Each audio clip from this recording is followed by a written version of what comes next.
یا ایھا الناس، اے لوگو، کلوا مما فی الارض حلالا طیبا، کھاؤ ان چیزوں میں سے جو زمین میں ہے، حلال اور صاف ستھری۔ بھئی کچھ چیزیں حرام ہیں، جیسے کتے کا گوشت، بلے کا گوشت، کوا، چیل اور بھیڑیے، شیر، یہ سب مردار ہے، حلال نہیں ہے۔ اس کو کہتے ہیں حرام حقیقی، اور کچھ ہے حرام حکمی، بکری، گائے، بھینس، مرغی، بطخ، کبوتر، لیکن ذبح نہ ہو سکی، ذبح نہیں ہو سکی حلال جانور تو مردار ہو گیا۔ اس کو کیا کہتے ہیں؟ یہ حرام ہے حکمی، نہ کہ حقیقی۔ بعض اوقات ایک چیز حلال ہے، مرغی ہے، ذبح ہو گئی، بکرا ہے، لیکن طیب نہیں ہے، بہت لاغر ہے، بہت ہی خستہ ہے، بہت پرانا ہے، بہت بیمار رہا ہے، سالن ہے صاف ستھرا، مٹی لگ گئی، کیچڑ گر گئی، برتن صاف نہیں تھا، طیب نہیں ہے۔ اب طیب کا معنی یہاں میں حلال کی مناسبت سے کرتا ہوں، صاف ستھرا۔ حلال یہ حکم شرعی ہے اور طیب یہ حکم طبعی ہے۔ ما تستحلہ الشرع اس کو کہتے ہیں حلال، وما تستلذہ الطبع اس کو کہتے ہیں طیب۔ نسوار حلال ہے یا حرام؟ اور پان، بیڑی، سگریٹ، چیلم، حکا ڈکا، یہ سب حکم اپنی جگہ، صرف پان لے کے۔ یہی حال نسوار کا۔ ایک پان خور ڈبیا نکالتا ہے، اس کے بعد پان بناتا ہے، منہ میں ڈالتا ہے، قال رسول اللہ صلی اللہ علیہ وسلم۔ یہ تبدیل حرف مکان حرف ذلت القاری میں ہے، یہ کفر ہے۔ پان خور تو نہیں مانے گا، وہ کہتا ہے چھوڑو مولوی کو، اور پان نہیں چھوڑے گا۔ اور پان خور کے دانت الامان والحفیظ، اللہ تعالیٰ بندر کے پچھواڑا دیکھنے سے بچائے۔ گندخ الاسخام، پیغمبر نے جو مسواک کی فضیلت بیان کی، صلاۃ بالسواک افضل من 70 صلاۃ بلا سواک، ایک نماز جس کے لیے وضو میں مسواک کی گئی 70 ان نمازوں سے افضل ہے جو بغیر مسواک کے پڑھی گئی۔ امام مالک کہتے ہیں مسواک میں کوئی حدیث نہ ہوتی، تعامل کافی تھا، اتنا بڑا عمل رہا۔ 6 اوقات میں مسواک ہے، عند النوم، بعد ما استيقظ، قبل الطعام، بعد الطعام، عند الصلاة لمن لا يخرج دمه، اور عند الوضوء عند الکافہ۔ 6 اوقات۔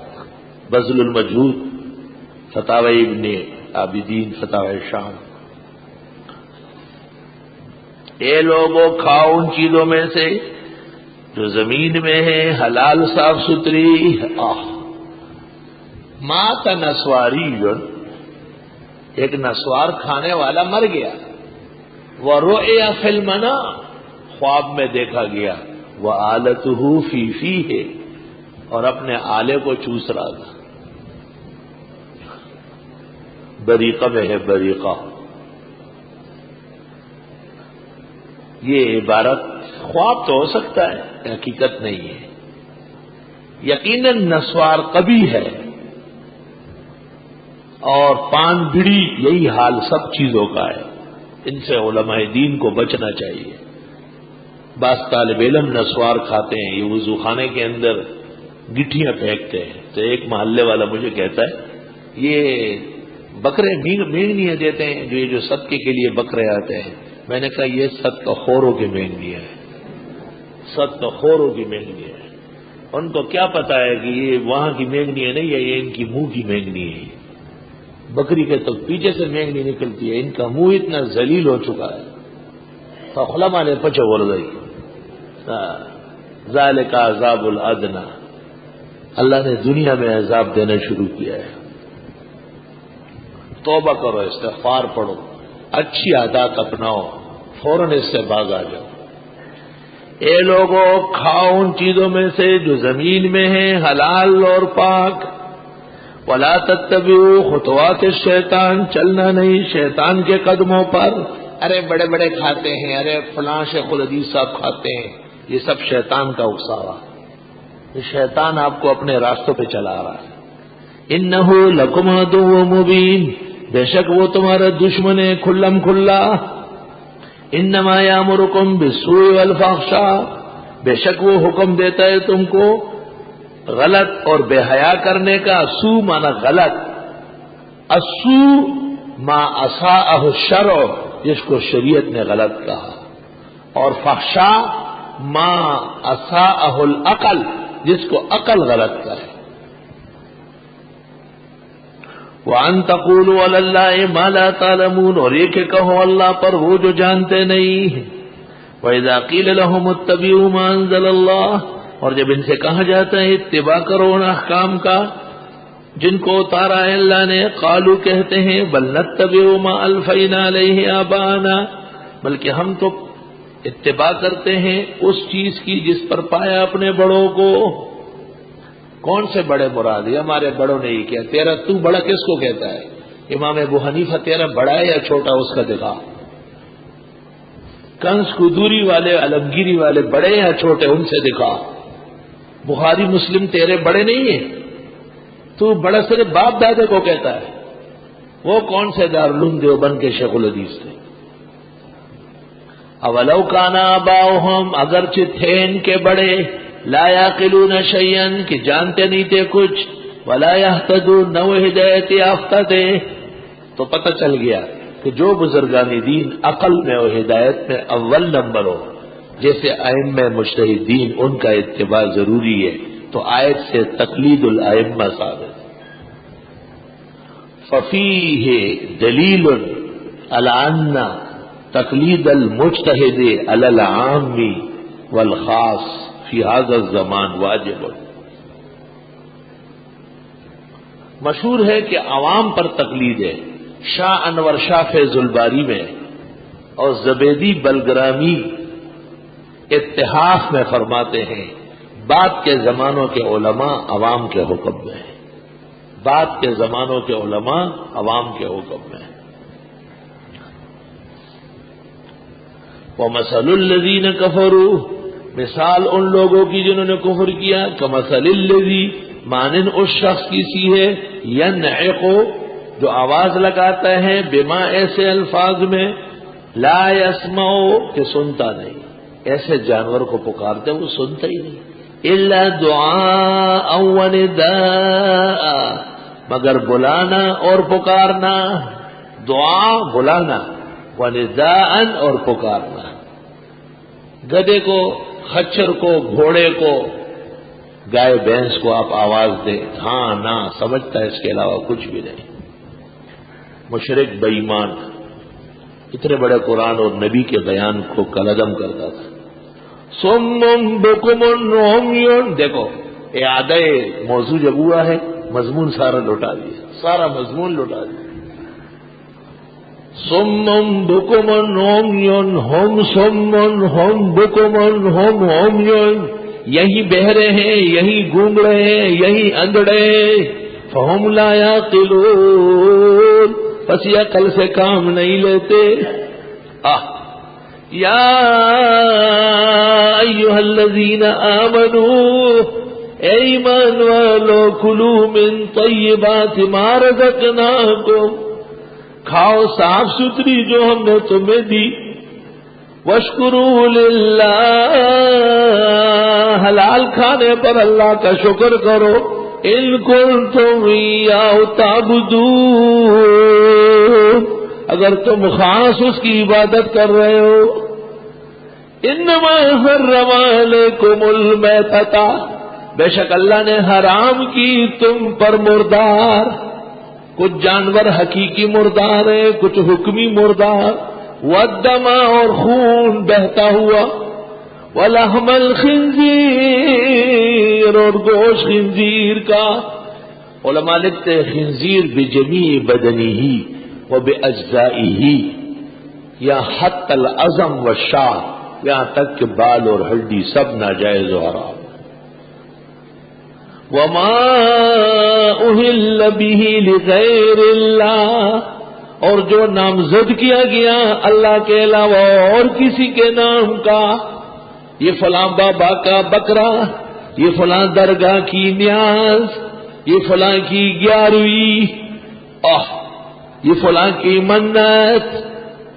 وما اہل بہ لغیر اللہ، اس کو کہتے ہیں محرمات اربعہ تعبیدیہ۔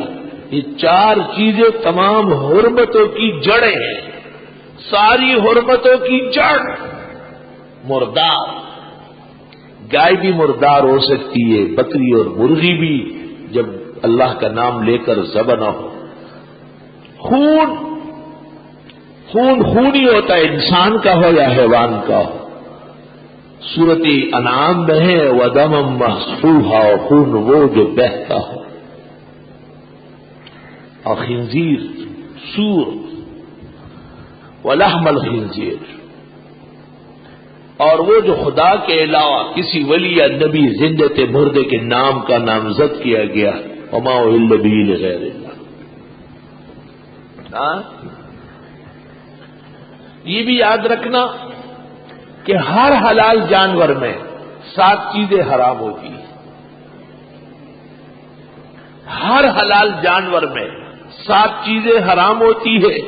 آج اس کی تفصیل سن لو۔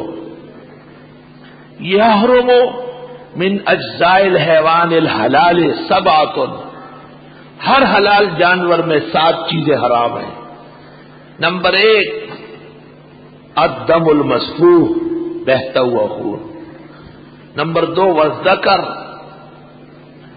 نمبر 3 والانثیان، اور کپورے، ٹھٹھے، کٹا کٹا کٹا کٹا دیکھ ناستے دتا کھوٹے پخی اس پا کھوٹے ہوئے ایتا دلاون کٹوئی پسر کا سانسائی دی لکا پاکے ورکا اور زن موزیان باورتا گیر لگروی۔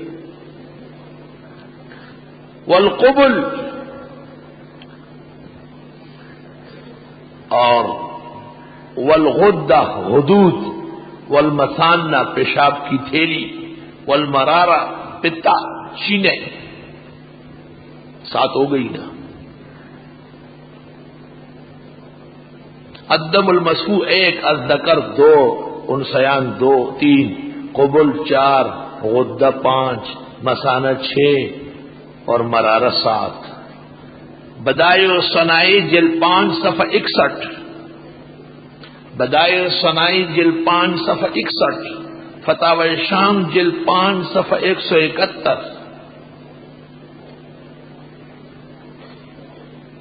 امداد الفتاوی جلد 4 صفحہ 118۔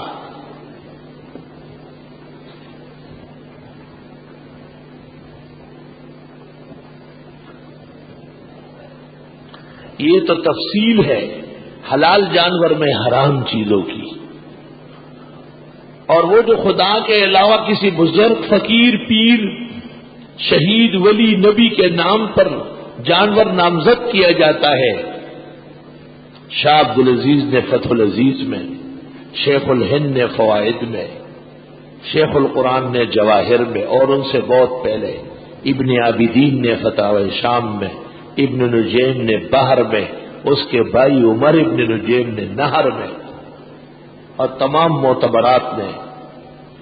تفسیر کی کتابوں دیکھو مفسرین کیا کر رہے ہیں۔ قال العلماء لو ذبح مسلم ذبیحۃ، اگر مسلمان نے کوئی جانور ذبح کیا، وقصد بها التقرب الى غیر اللہ، وقصد بها، اور ارادہ کیا اس ذبح سے راضی کرنا، کسی کی نزدیکی پانا اللہ کے علاوہ، پیر کا، فقیر کا، ولی کا، نبی کا، درگاہ کا، صار مرتدن، یہ ذبح کرنے والا اور یہ نظر ماننے والا مرتد ہو گیا۔ وذبیحتہ میتۃ، اس کا جانور بھی مردار ہے۔ روح البیان جلد 1 صفحہ 277، تفسیر روح البیان جلد 1 صفحہ 277، تفسیر کبیر جلد 3 جز 5 اور 6 صفحہ 12۔ یہ میرا نسخہ 30 جلدوں والا ہے، آپ آیت کے ذیل میں نکالیں گے۔ تفسیر بحر محیط جلد 1 صفحہ 488، فتاوی شام جلد 2 صفحہ 128، تفسیر فتح القدیر جلد 1 صفحہ 170۔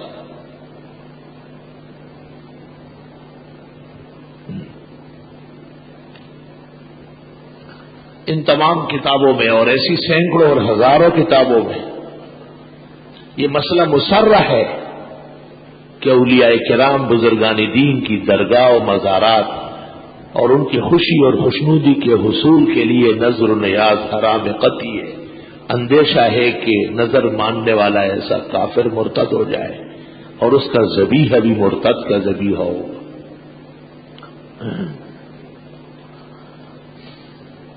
ہندوستان کے اکابر میں شاہ عبدالعزیز متفق ہے بین دیوبندی والبریلوی، لیکن دیوبندی ان کے سچے متبع ہیں اور بریلوی جھوٹے ہیں۔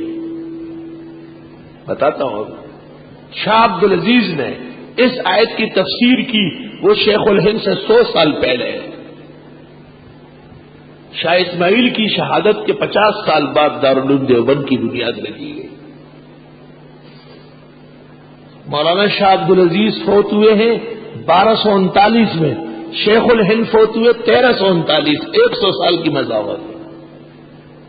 دہلی کے اکابر علماء و محدثین میں سے احمد رضا نے بھی لکھا ہم شاہ عبدالعزیز کو مانتے ہیں، لیکن اس آیت کی تفسیر شاہ عبدالعزیز فتح العزیز فارسی اردو موجود ہے، صاف لکھا ہے کہ قبروں کی نیاز، درگاہوں کی نیاز سب حرام نہ جائے، اور نیاز ماننے والے گناہ کبیرہ اور کفر کے مرتکب ہیں۔ لیکن ان کی نسل کا ایک بزرگ گزرا ہے اور وہ ہے پیر میر علی شاہ گولڑوی۔ وہ بہت سارے مسائل میں معتدل ہیں، نور و بشر میں وہ بشریت کے قائل ہیں، علم غیب میں بھی دیوبند کے موقف کی تائید کی۔ یہ مولانا احمد علی محدث جنہوں نے بخاری کا حاشیہ لکھا اور جن کے خاص شاگرد مولانا قاسم نانوتوی ہے، ان کے بھی شاگرد، لیکن ان کے حالات میں لکھا ہے کہ مولانا احمد علی نے 2 دفعہ ان کو درس سے نکالا ہے، تیسری دفعہ دوبارہ گئے اور ان کو بتائے بغیر شریک ہوئے، کیونکہ درس اس زمانے مولانا احمد علی کا ہوتا تھا حدیث، اور کہیں کوئی بخاری نہیں پڑھتا تھا۔ کیوں نکالتے تھے آپ خود سمجھ لو۔ ایک طالب کو ہم کہتے کہ آپ معاف کریں، ہمیں خدا کے لیے آنا ہے، پیر صاحب کو اپنے استاد نے معافی مانگی کہ نکلو یہاں سے۔ پیر صاحب نے ایک کتاب لکھی ہے، اس کتاب کا نام ہے الکلمۃ العلیاء فی تفسیر ما احل بہ لغیر اللہ۔ الکلمۃ العلیاء فی تفسیر ما احل بہ لغیر اللہ، اور اس کتاب میں پیر میر علی شاہ گولڑوی نے شاہ عبدالعزیز کا رد کیا ہے، لیکن شاہ عبدالعزیز کا نام نہیں لے سکتے تھے، ان کا نام عبدالحلیم دہلوی لکھا ہے۔ شاہ عبدالعزیز کا نام لے تو دنیا ٹوٹ پڑتا، خبردار شاہ عبدالعزیز کوئی رد کر سکتا؟ انور شاہ صاحب سے کوئی کہتے کہ آپ شاہ صاحب سے اچھے عالم ہیں، ان سے کہتے بس آرام سے بیٹھ، شاہ صاحب بڑے آدمی، وہ شاہ عبدالعزیز سبحان اللہ۔ ان کا تاریخی نام ہے عبدالحلیم، شاہ ولی اللہ کا نام ہے عبدالحکیم، ان کے والد کا نام ہے عبدالرحیم۔ تو جب رد کرنے لگے تو لکھتے ہیں میں نے عبدالحلیم دہلوی کی تفسیر دیکھی اور انہوں نے ما احل بہ لغیر اللہ کی جو تفسیر کی ہے مجھے اس سے اتفاق نہیں ہے۔ آپ کو اتفاق اس لیے نہیں کہ آپ قبروں کے حلوے مانڈے کے قائل ہیں۔ پیر کس بات کا ہو جو بدعت نہ کرے۔ مولانا مصباح اللہ شاہ سے زمون استاد ہوئی کہ پیر ټول د سروي خو کوناټي د پیتلوي ضرور به پکې اینگ بینگ وي. پیر چرې مکمل موحد نشي جوړېږي، دکان به بند شي، اینگ بینگ به پکې خامخا راځي. انما حرم علیکم المیتۃ، بے شک حرام کیا اللہ نے تم پر مردار حقیقی و حکمی، والدم خون ولحم الخنزیر اور گوشت خنزیر کا، وما اہل بہ لغیر اللہ اور وہ جو نامزد کیا گیا اللہ کے علاوہ، کسی بزرگ پیر فقیر زندے مردے. فمن اضطر غیر باغ ولا عاد، پس جو مجبور ہوا غیر باغ نہ تو لذت ڈھونڈتا ہے، ولا عاد نہ ضرورت سے زیادہ کھاتا ہے. ایک ایسا آدمی ہے غریب پریشان ہے، کوئی چیز ہے ہی نہیں، اللہ اللہ سوائے اس مردار چیز کی. ہمارے ایک ساتھی تو بریلیوں کا امام تھا، قریب میں درگاہ تھی، وہاں سے نیاز آتی تھی، تو ہم نے کہا، کہنے لگا میں حالت اضطرار میں ہوں، کہ مجھے دیوبندی امام نہیں بناتے، ویسے مستر ہے خدا بھی مستر پڑے چی.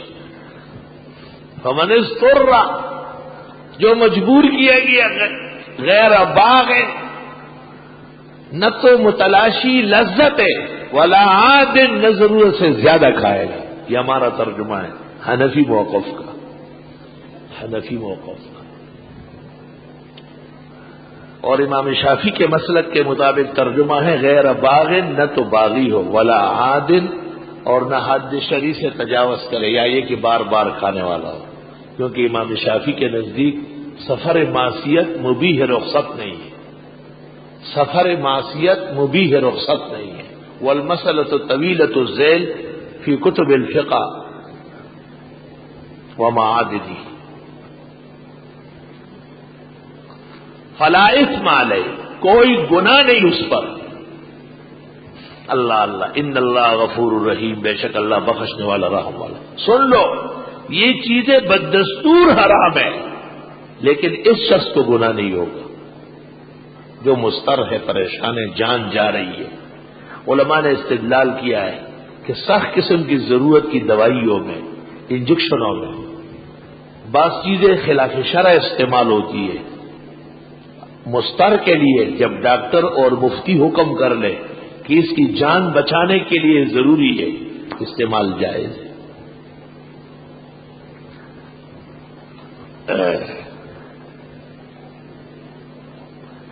مولانا مفتی محمود صاحب رحمت اللہ علیہ نے اس جگہ تفسیری فوائد میں کہا ہے کہ قرآن مجید یا دین کے کلمات ناپاک سیاہی سے لکھنا یا نجاست سے یہ حرام ہے. فتاوی قاضی خان کا حوالہ دیا ہے. شاید یہ اس جزیے کا رد ہے جس میں ہے کہ سورہ فاتحہ اگر بالبول لکھا جائے درد سر کے علاج کے لیے، فتاوی غیاسیہ میں شاہ حضرت مفتی صاحب نے اس کا رد کیا، ٹھیک ہے، لیکن مسئلہ دوسرا ہے، مسئلہ دوسرا ہے. بنیاد تو قائم ہو گئی، فمن اضطر غیر باغ ولا عاد ولا اثم علیہ ان اللہ غفور رحیم. یہ ایک مسئلہ ہے کہ یہ چیزیں اس مضطر کے لیے حلال ہو گئی یا حرمت بددستور ہے، اور یہ مجرم نہیں ہوگا. آیت سے صاف ہے کہ حرمت بددستور ہے، لیکن ضرورتاً جائز ہے. فلا اثم علیہ. ہماری یہ مسجد بن رہی تھی، ملبہ اٹھانے کے لیے اندر گدے اور خچ آئے، تو محمد انور شاہ چھوٹا بچہ تھا، میرے پیچھے بھاگا بھاگا آیا کہ ابو وہ مسجد میں گدھا آ گیا ہے. تو میں نے کہا کام ہو رہا ہے اس لیے. تو پھر پوچھا کہ مسجد مسجد نہیں ہے اس وقت یا گدھا گدھا نہیں ہے؟ زبردست سوال ہے. تو مسجد مسجد ہے اور گدھا اپنی جگہ گدھا ہے، لیکن ملبہ اٹھانے کی ضرورت کسی اور چیز سے نہیں ہوتی. فلا اثم علیہ، تو اس فعل کا تھوڑی دیر کے لیے گناہ نہیں ہوگا. ان اللہ غفور الرحیم، بے شک اللہ بخشنے والا رحم والا.